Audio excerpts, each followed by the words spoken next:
Hello and welcome to this video. I will share with you how to find IBAN number in Swedbank. So all you have to do, go to Google, search for Swedbank IBAN.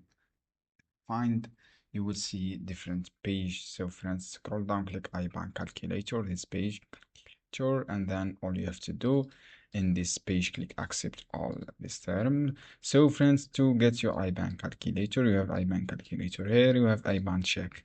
All you have to do, go to Swed account number, write your account number, and then click get IBAN. This is for account IBAN. If you want to get account number, just Google Swedbank account number, and then you would see this example to get your account number. As you can see, if I make my screen, this is account number here. So friends, copy this one and then paste here, and then you can get your IBAN number. I hope this guide helpful for you, friends. Don't forget, give like and give share this